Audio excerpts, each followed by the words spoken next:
Everyone wishes to live their best life.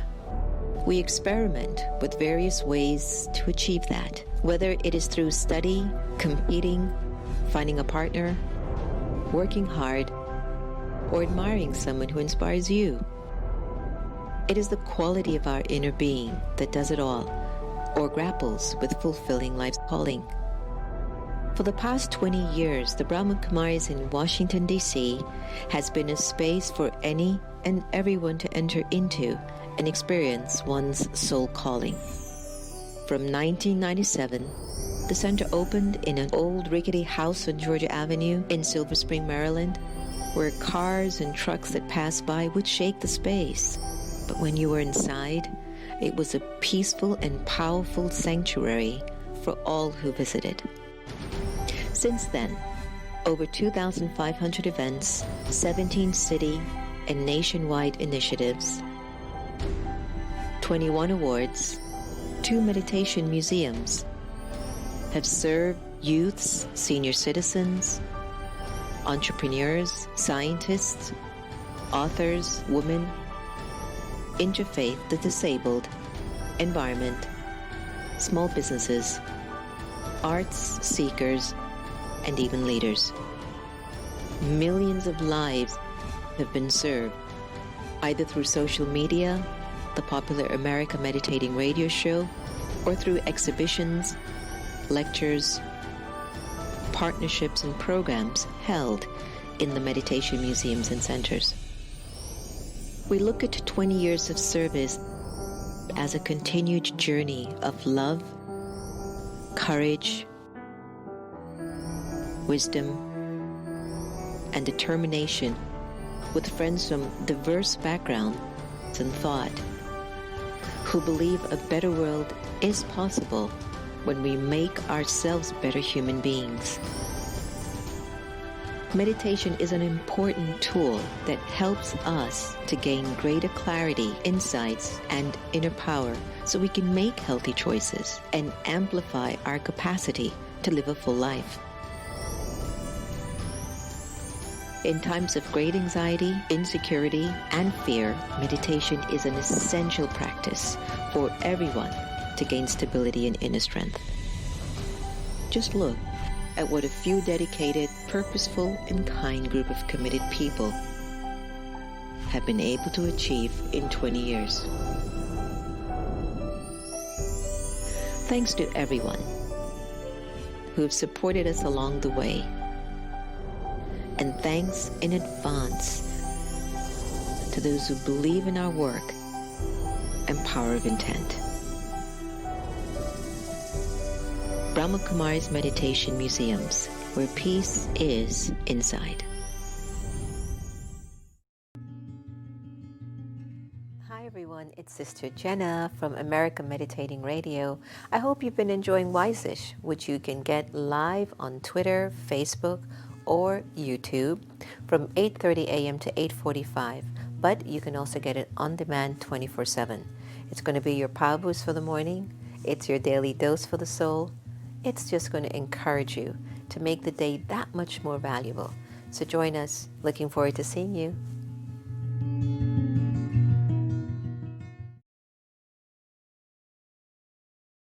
Hi everyone, I'm Sister Jenna. Welcome to our special Zoom meditation segments. Look, it's no joke. Things are kind of weird.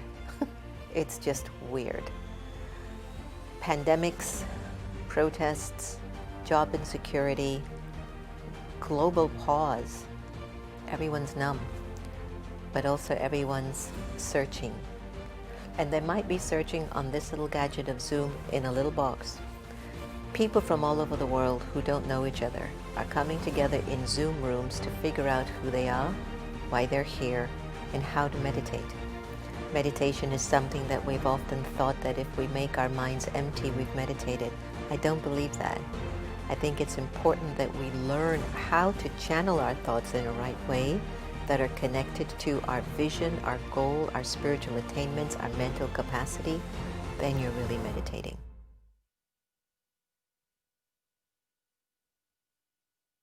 Everyone, welcome to Spiritual Vaccine Hour and a very warm Om Shanti, Om Shanti, Om Shanti.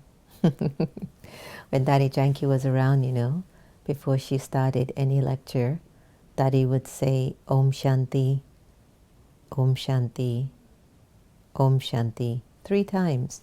And she would say the first one is, know who you are, who am I?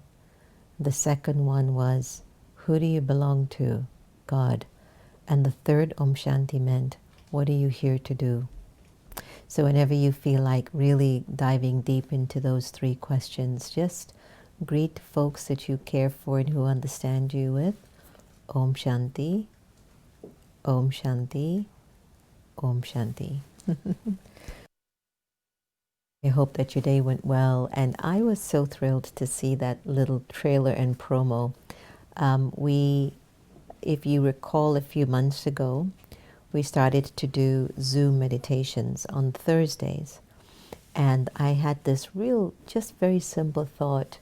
I can't believe that people are meeting on Zoom to meditate, to figure out a little bit more about who they are, to try to understand what life means in a little box on Zoom with complete strangers. And I know that even though when the museums were open, the meditation museums were opened, we would enter into the museum. There would be people next to you that you don't know. They'd be like strangers. And you were sitting in a room of strangers and meditating. But I don't know, there was something that fascinated me about the whole concept of Zoom. How people would get a link somewhere in an email from some place around the world. They would connect with you on the program that was 5,000 miles away from you. And then they would come onto the Zoom to learn about different aspects.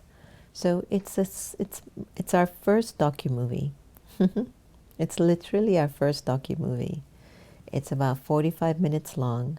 We're going to be releasing it on See Good TV. So if you haven't signed up on See Good TV, sign up now so that you can see it. And we're looking just forward to doing a little bit more. I really enjoyed sort of pulling this together. We had a young boy who was just turning 11, was meditating. We had a lady who has never meditated and was curious about the concept and the topic, and she had often thought meditation was very difficult. We had a family that meditated. We have a man who's been researching on gadgets that check your beta waves. So you can only imagine, it just went on. And this wonderful, wonderful personality who teaches Elton John, who's a famous singer, yoga, Doc Phineas. And he also has his own TV show. And he brought us into an experience of his spiritual mother called Ma, and had us doing the chant of Ma. When I was showing the trailer to Indu was saying to me, "Sister, how do you do this? How are you so inclusive? How come you just seem to accept and, just bring everybody in? You don't judge people for this. You just bring folks in and you accept them." And I was saying, yeah, I guess I do. I just think we're all Baba's children. And because we're all Baba's children and we all belong, and I don't necessarily resonate with when somebody tells me, "Oh, you're Jamaican, then I'm Jamaican too. We should do Jamaican things." And I go, okay, but I don't know Jamaican things, even though I was born in Jamaica. And in some sense, I could see, I might be very, very patriotic when it comes on to America, but I've reached a point too.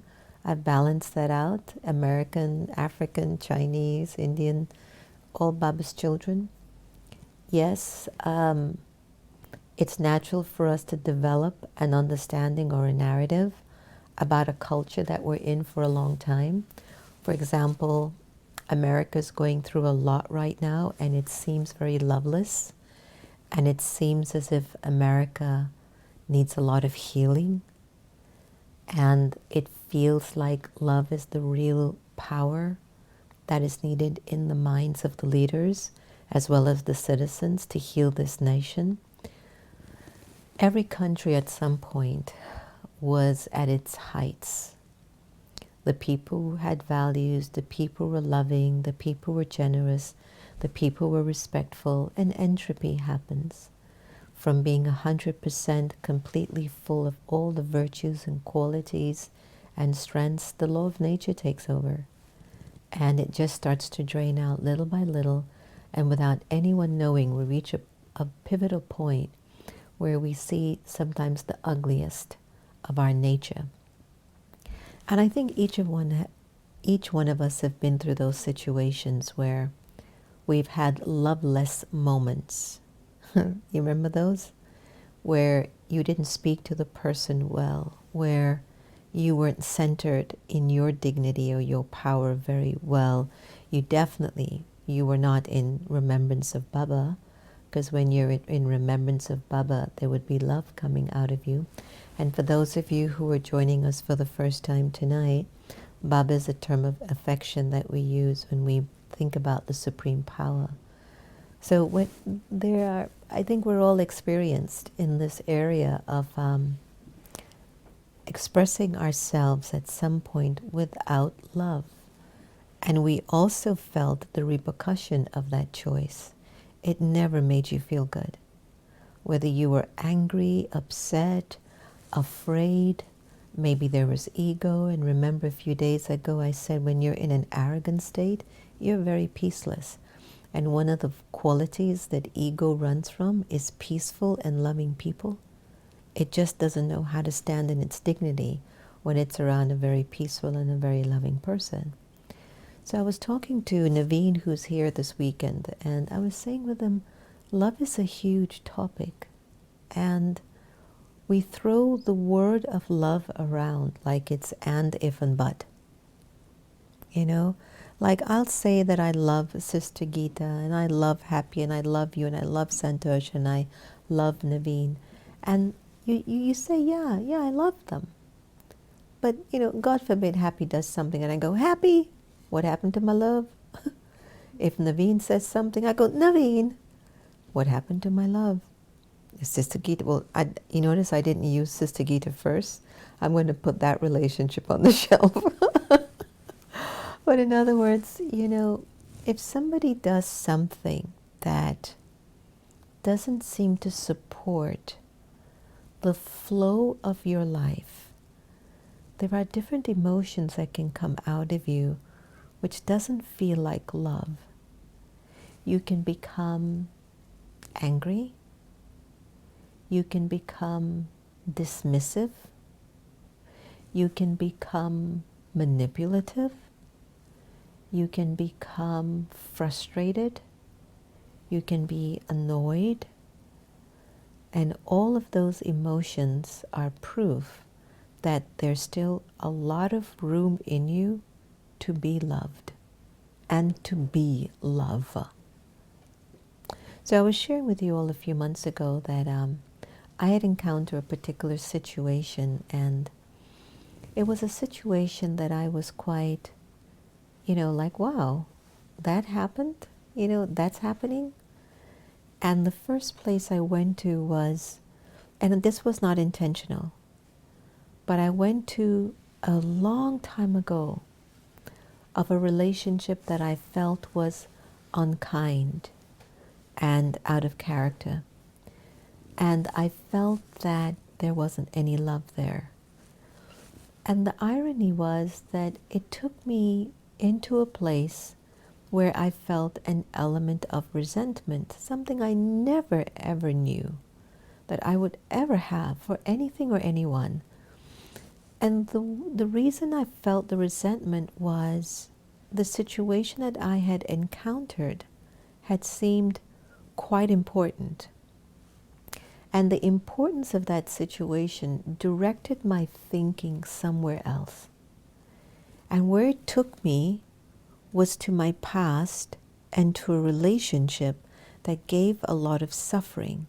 And I was too naive to protect myself, to give love instead of to receive the suffering that it gave me, right? And I had realized that the only way I could take care of that resentment was that I had to love that resentment away. That's one. The second aspect was I was speaking to a few friends within the last month and a half. Some of them very, very well known, and some of them that you will maybe know in the future. And we were talking about a particular situation that they had encountered, and they had decided they were going to love themselves back to health. And I went, well, how in the world does somebody love themselves back to health? And then I remembered how Sister Gita would go around and sing this song, Every Little Cell in My Body's Happy. Remember that, everyone? By the way, we actually have a video of that, you know, in our archives. We should play that one day. But she would go around and sing this song. We would have very important lectures or programs at the Meditation Museum. And I would maybe get off the stage for a minute or two and go and speak to somebody, or maybe there was a pause or an intermission in the program or something. The next thing I would hear is Sister Gita on the stage with the mic, getting the whole audience to stand up and singing, Every Little Cell in Her Body is Happy. And let me tell you, I would get so upset. I was like, oh, come on, this is not in the program. And I would come out and I'd look at her and she'd be happy as a lark. And then you know what even got me more annoyed? Was everyone in the audience was happy too. It's just like, I just can't win here. And I tell you this story because there is such a mystical, magical, miraculous energy that travels with the vibration of love. Mystical, magical, miraculous. Remember those 3 M's. You know they have this company called 3M. So mystical, magical, and miraculous. If you are filled with love, life will have the 3 M's in it. If you are opened to receiving love, life will have the 3 M's in it. If you are honest enough to acknowledge your love isn't full yet, but you're working on making your cup runneth over with love, you will witness the 3 M's. Mystical, magical, and miraculous. The healing power of love is such that it invites you to resolve issues that you have been living with for a long time that can show itself up in complications of finance, complications definitely in relationships, complications in your health, complications in your mental state of mind. I've often thought that nobody is mentally unwell. I've often thought that actually what everyone is looking for is to feel a deep sense of love. And I believe that. I believe that if someone remotely accepts that I'm not that bad of a person, and that I accept that I deeply deserve to experience love, to feel love, to be love, I don't question that love can't heal their mental complexities. I don't question that love can't heal the body. I don't question that love can't heal a relationship, or even the way your finance comes and goes. What I have found, though, is that the depth of the recordings of many, many moments, for those of you who believe in previous births or other lives, then imagine many lives of misunderstanding love for attachment. and rolling over that attachment, considering it to be loved or love, and getting deceived if the person leaves you, divorces you, dishonors you, abuses you, and then say they love you.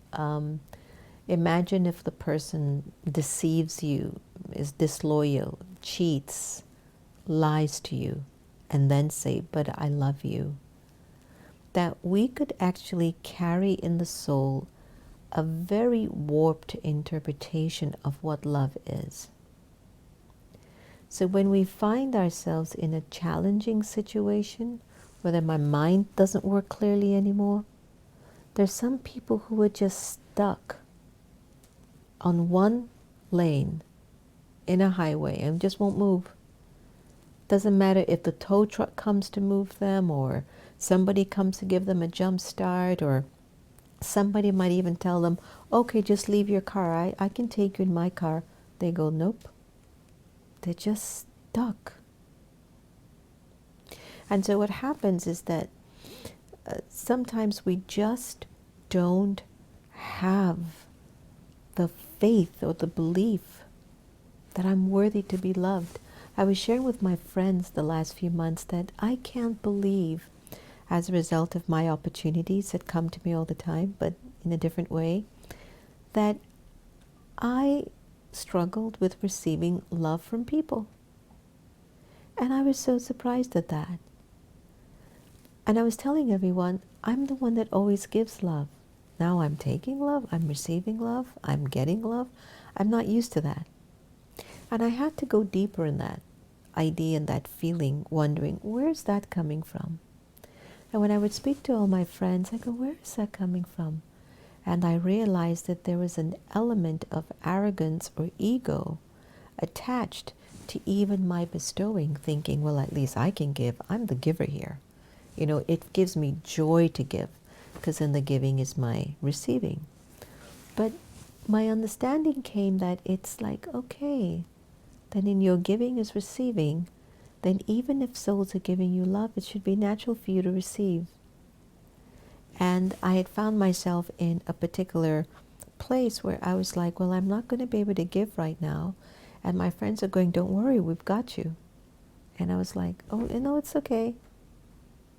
Interesting. Like, no, I'm good. I'm good. So you realize along the way, love is a huge energy. And it requires a lot of your attention. Hey, Happy? Happy is going around the back. She's been also in a very interesting mood too. She's been in need of love. Interestingly enough, she's okay, Santo, she's fine. She's been in need of love, and she needs my attention, and we're just so spot on all day long that she's not getting the attention. And I've been noticing, like, she's like, can I get some attention, please? You know, and she's not getting the attention.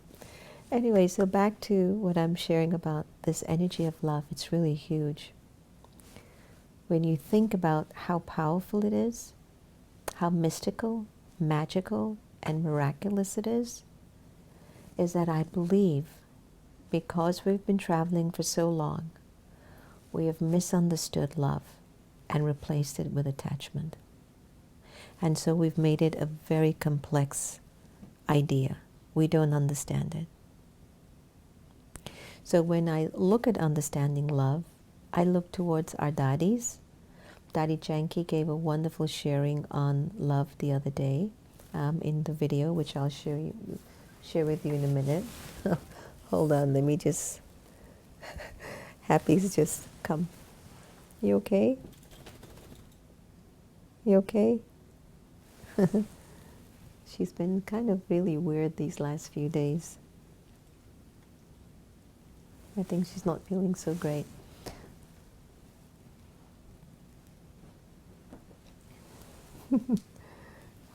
She's not been feeling so great, everyone. I don't know. I think we suspect Sister Gita's giving her too many treats. That's really what we're suspecting, because she usually doesn't act that way. Yeah. Come say hi to everybody. There she is. So she's been a little bit like on the kind of a woozy side lately. So she's been a little bit kind of weird lately in these last few days. Right? Do you want to say hi to everybody? Yeah? You want to say hi? Say hi? Okay. I'm sorry for the commercial break. But as you know, when you film in your living room, anything is possible. If it's not Sister Geeta, it'll be happy or something else. It's just what it is. But anyway, I hope what I've shared so far has landed somewhere in your heart, because I love this topic about the healing power of love, because I've been really focusing a lot on it. Healing relationships, healing the way my mind works, my body, finances. Like, love is the cure for everything. It's actually supposed to be the drug of all drugs that we can take. And it's what we move away from. If I'm mentally not well, I don't use love to heal my mind. You know, if I'm physically not well, we don't use love. We go, we take a drug, we do this, we do that. And I've heard and I have seen it with my own eyes, and I have experienced it, that the energy of love actually allows the whole being to start to flow, and it becomes a magical experience. But I want you to hear what a wise woman, Daddy Janki, who passed away on March the 27th at 104. And just imagine for a little bit what would come out of the mouth of such a wisdom keeper. And when it comes on to love, how does Daddy look at love? It will be spoken in her mother tongue of Hindi, but there will be English translation and subtitles. So feel free during this program, when it's done, to just pause it, go back, and think about it, and really digest it, and see how it makes you feel.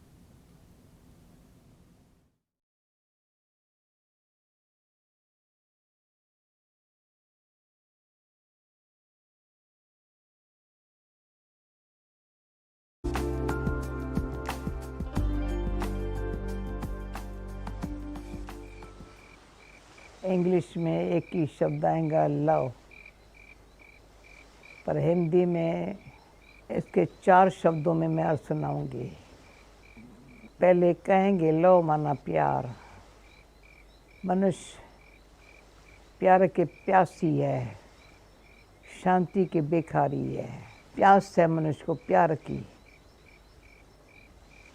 जिस कारण से जहाँ से भी थोड़ा प्यार हो जाता है ना, बेचारे झूठे प्यार में फंस जाते हैं।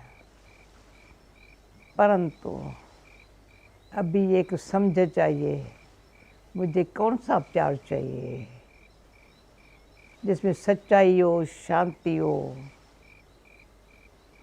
उसमें अंदर से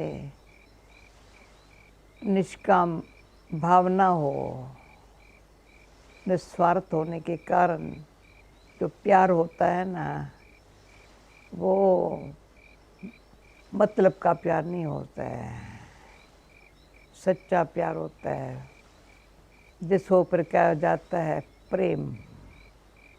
गोपियों का भगवान के साथ प्रेम का गायन है। प्रेम में नियम भी नहीं, बिल्कुल प्रेम से फिर वो प्रेम वो काम करता है जैसे ईश्वरी स्नेह के संपन्न बनते जाते हैं। प्यार सच्चा हो, प्रेम अतीन्द्रिय सुख के झूले में से झूल रहे हैं, मिलकर के प्रेम से बांध कर चल रहे हैं, ईश्वरी स्नेह में संपन्न बन रहे हैं। जैसे कि माला के मन के ईश्वरी स्नेह में बस भगवान के समीप आ रहे हैं। तो ईश्वरी स्नेह में संपन्न हो जाना, प्रभु के गले का हार बन जाना। चौथा फिर है प्रीत बुद्धि। जैसे पांडवों को कहा जाता है निश्चय से प्रीत बुद्धि विजयंती, संशय से विपरीत बुद्धि विनश्यंती। तो दिन प्रतिदिन जितना ज्ञान से प्यार को जैसे समझते जाते हैं, वो प्यार की डोर इतनी मजबूत हो जाती है जैसे पतंग की डोर। यहाँ से पकड़ के बैठे हैं, ऊपर बुद्धि लगी पड़ी हो, ऐसी लगी पड़ी हो, एक परमात्मा दूसरा न कोई। और हम सब आत्माओं के साथ भी रूहानी कनेक्शन है, और विश्व के सर्व आत्माओं से भी सबके लिए कल्याण भाव का है। कोई हमारे लिए बुरा नहीं, कोई हमारे लिए ये अच्छा है ये न अच्छा है, नहीं, सब अच्छे हैं। ऐसे अपने दृष्टि में रूहानी स्नेह की रहम दिल दृष्टि वृत्ति महासुखकारी बन जाती है। तो प्यार एक शब्दों में तो क्या क्या सुनाएंगे, पर दिल भावना वृत्ति दृष्टि सच्चाई प्रेम की अनुभव करा देती है। तो भगवान कहते बच्चे मैं प्यार का सागर हूँ, शांति का सागर हूँ, आनंद का सागर हूँ। तुम भी मेरे बच्चे, ज्ञान सागर के बच्चे, प्यार के सागर में डुबकियाँ लगाते लगाते पावन बन जाओ।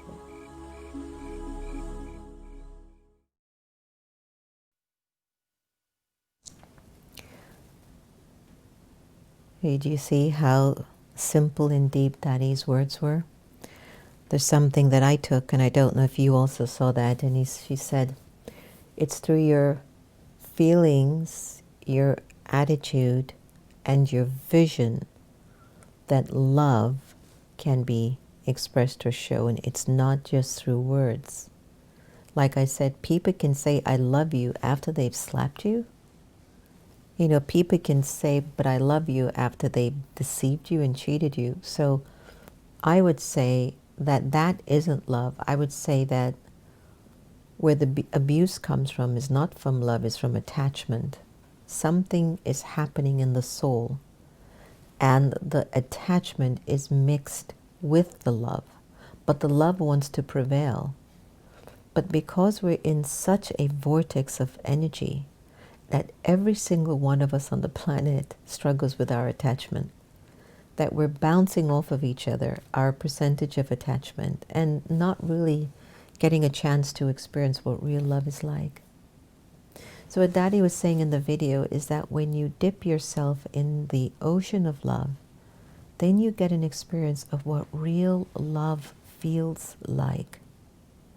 And when you allow the love that you're feeling from the Supreme Energy, from Baba, and you speak to that person from that experience that you're getting from God, then you're actually beginning to reinforce what real healing, powerful love can feel like. So imagine if I do it to you, and then I do it to this one, and I do it to that one starts to see this, and that one feels this, and that. Can you imagine how the rippled effect of real love would start to spread throughout the whole world? And what's happening is that we don't have that yet. So one of the most important practices that we really need to incorporate in our day-to-day life is to have a connection with the Supreme.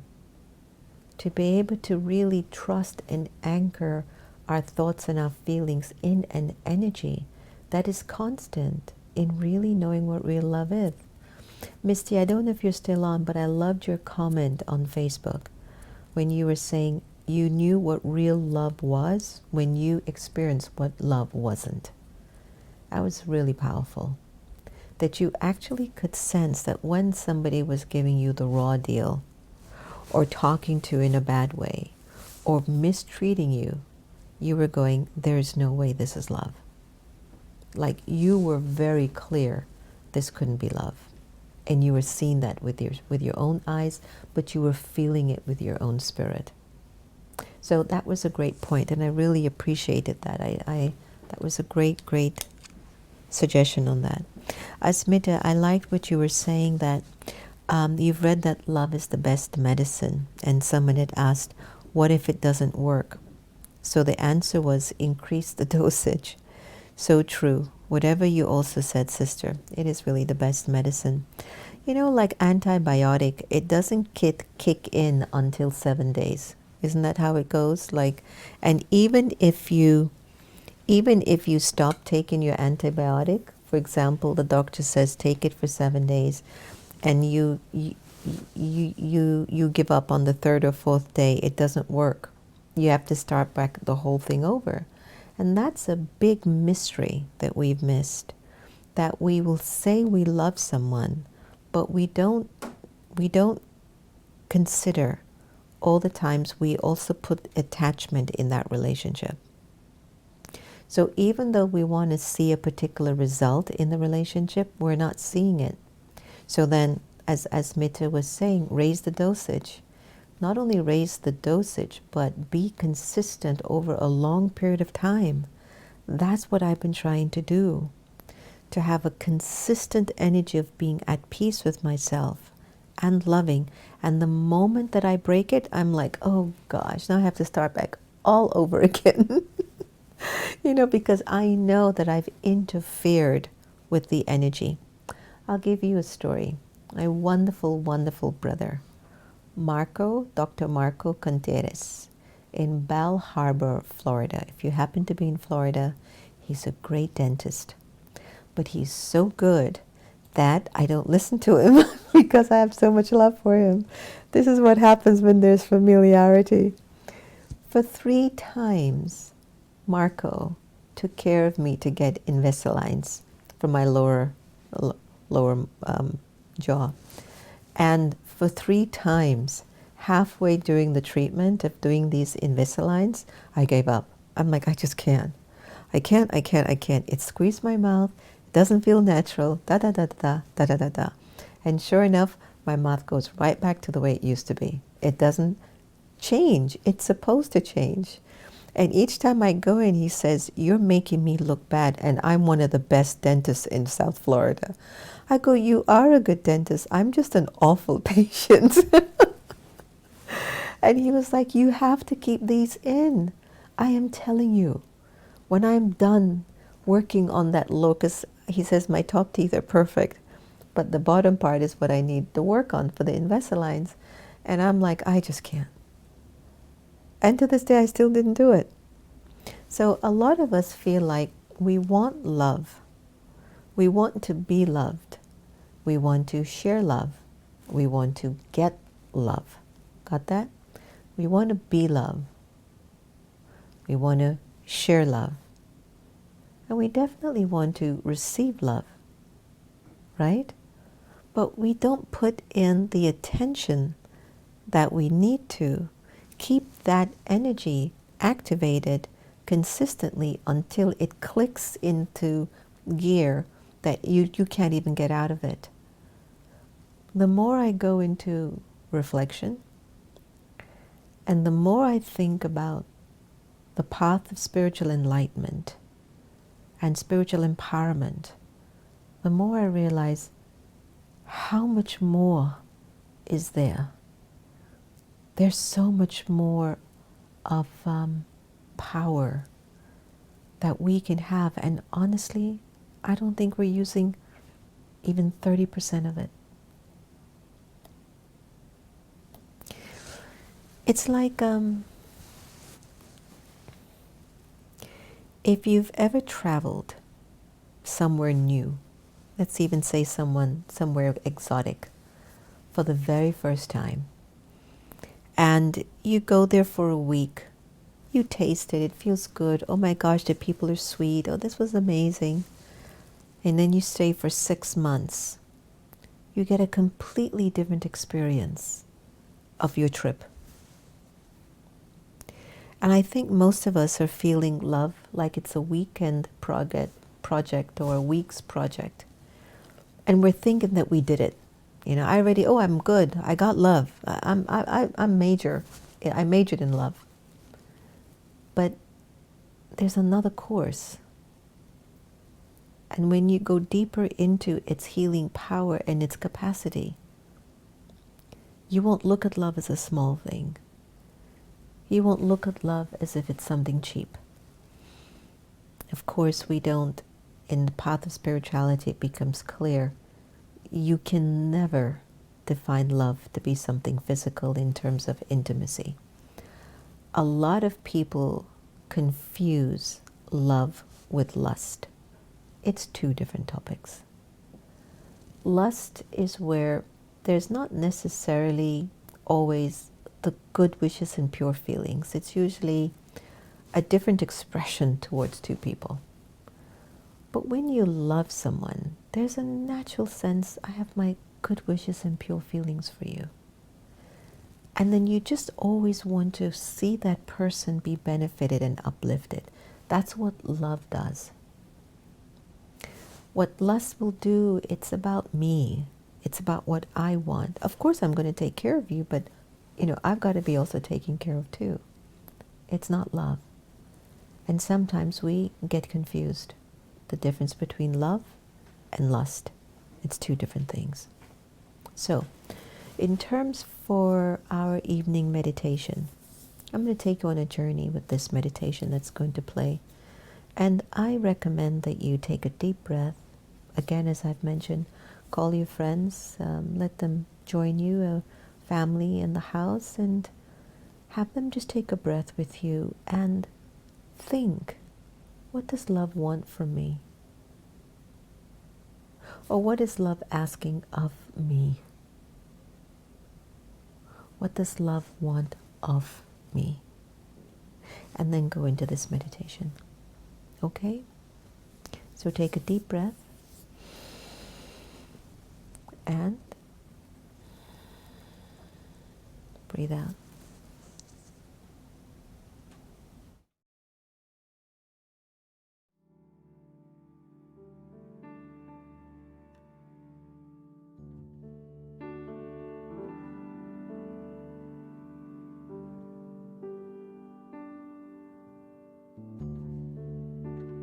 I accept myself now.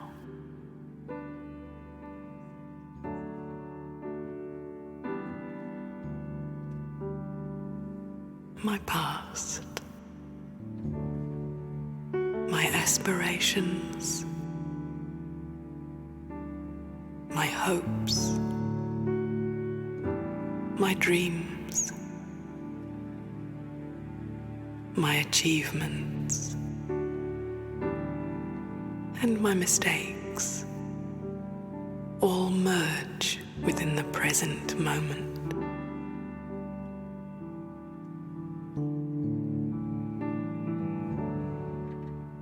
I relax into who I am.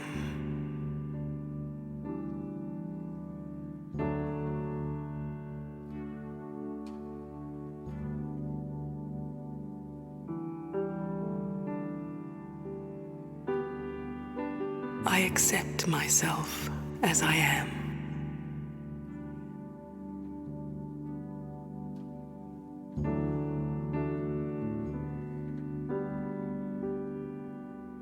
I tune into the silent stillness of my being and connect with the original qualities of my spirit.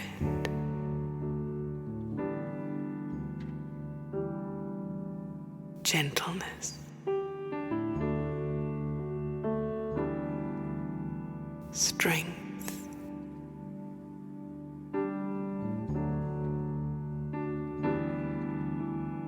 happiness,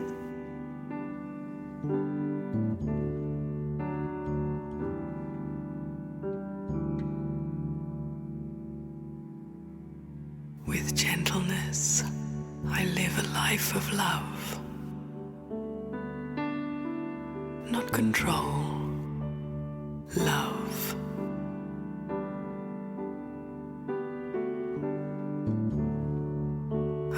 strength to pursue my own journey,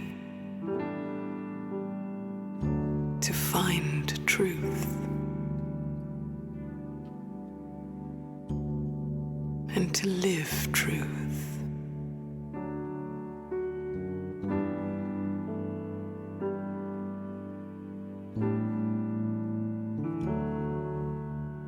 When I am at one with the love inside me, I experience happiness.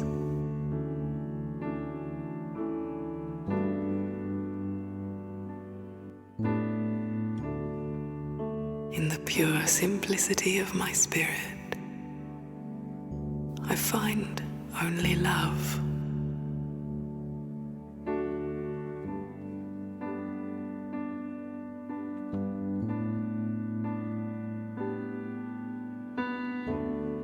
Not the desire to control or direct, but real love.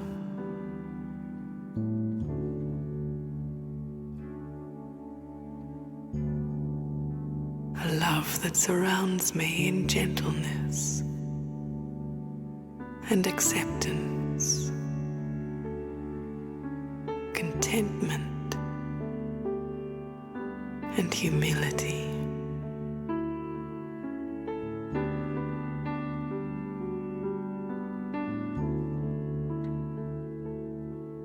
I am love.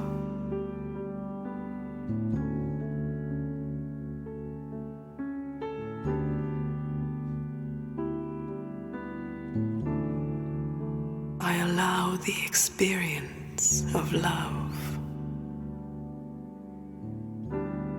not seeking it externally, but recognizing it as part of my inner nature.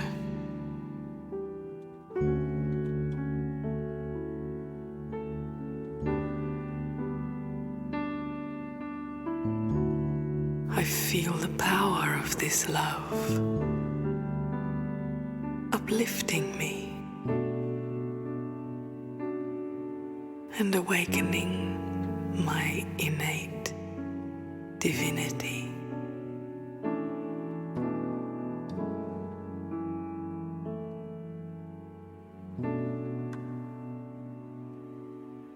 I become love.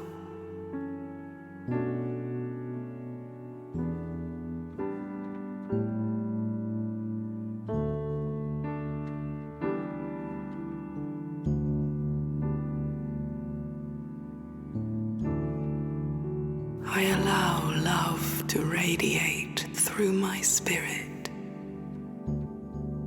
and reveal itself in my thoughts, my words,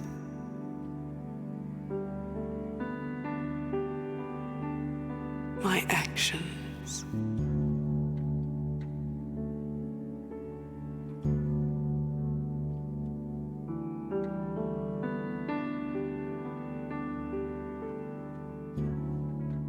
I observe without judgment, and I reveal love.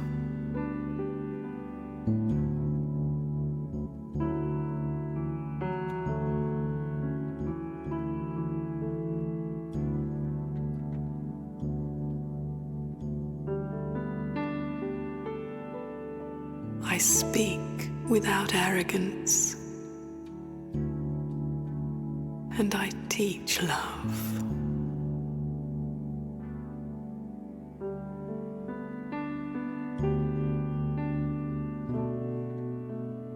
I act without complexity,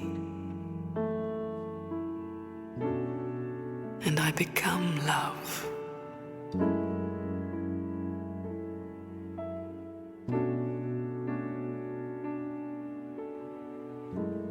As I become love, I become divine.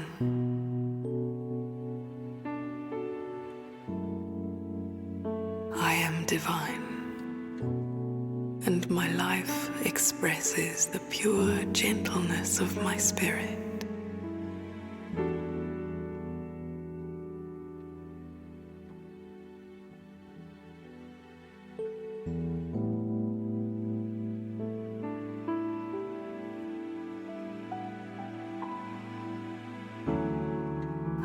feel a deep sense of belonging to the world, and the world belonging to me.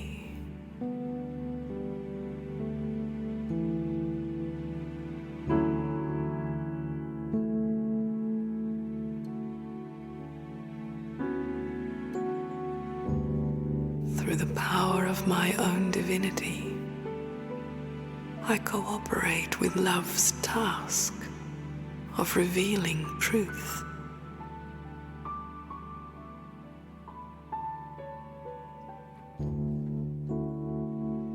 And healing the world.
That's such a beautiful visual, isn't it?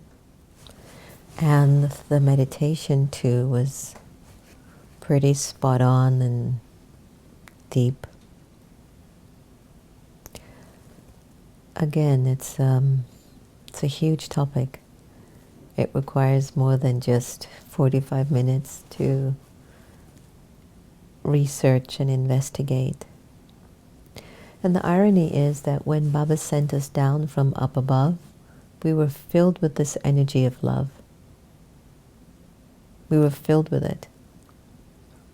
And it just kept, it was being used, no doubt, but little by little, I don't know, lack of attention or just as it just kept unfolding, the energy started to just transform into something else. It's sort of like you buy a brand new car.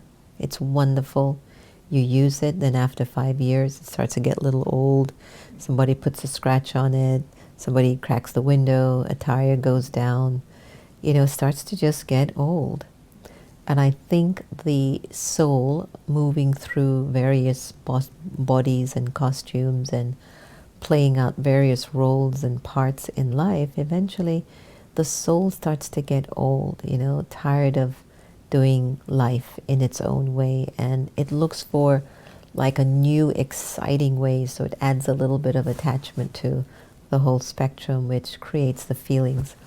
There was a time that I used to tell people, I'll tell you what attachment represents for me. It's like eating 10 gulab jamun. Like after a while, you just can't take anymore. It's like, that's enough. I can't handle too much more sweetness. And at the beginning, attachment feels sweet. Oh, one gulab. And then auntie comes with another gulab, or mom comes with another gulab. Ah, yeah, two gulab jamun on the plate. Very good. Then she goes, one more? Well, okay. And then you take the third. Then she starts to bring 4, 5, 6 gulab jamun. You are just about had it. And that's how, this is what happens to in relationships, is that sometimes you say, I can't take anymore. You say it to your husband, you say it to your wife, you say it to your teenager, you say it to your mothers, to your fathers, to your boss, to your sisters, to your brothers. You go, I've taken enough from you. You've taken enough gulab. Of course you're going to feel sick. It's enough. What you really want is to be able to offer something to the relationship and maybe find a healthier way to receive gulab. So I'm making it a little bit humorous, but look at your relationships. That whenever you catch yourself saying, I can't take any more of this, understand that you're giving attachment to that relationship. It's not love. The exchange you're having with that person is based on a dependency, an expectation.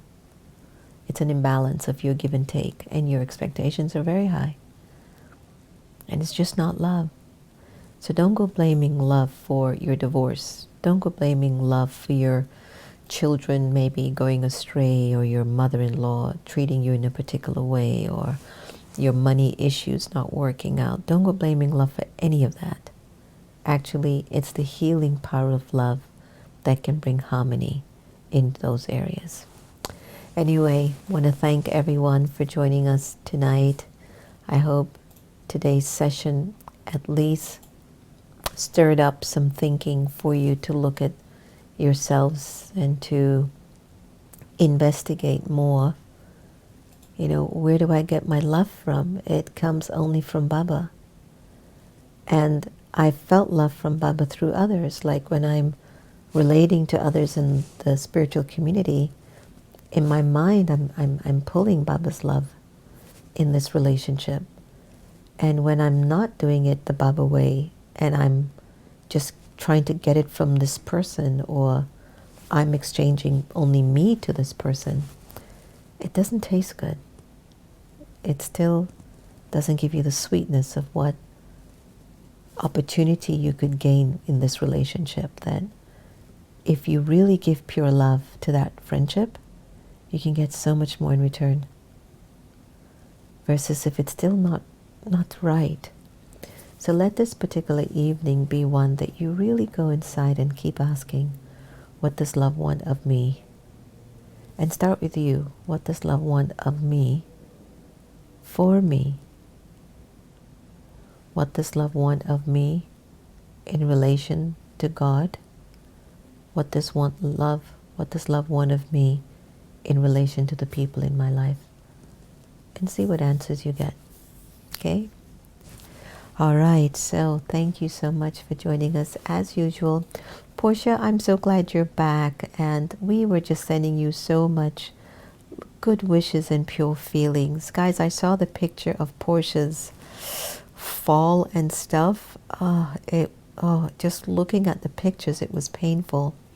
Apparently the cast and stuff that was given, for some reason, it got infected. So it got even worse. And poor thing, it was a treacherous experience. And so we just want you to know that we're holding you in spirit and holding you up. And I know that must have been so painful, but I know your love that you are, and the love that flows from you and through you will help to heal you, and all the love that we're sending you from our minds right now. Please feel it and heal fast. Okay? All right. So have a lovely night. Om Shanti. Take care of each other, but also take care of yourself. Om Shanti.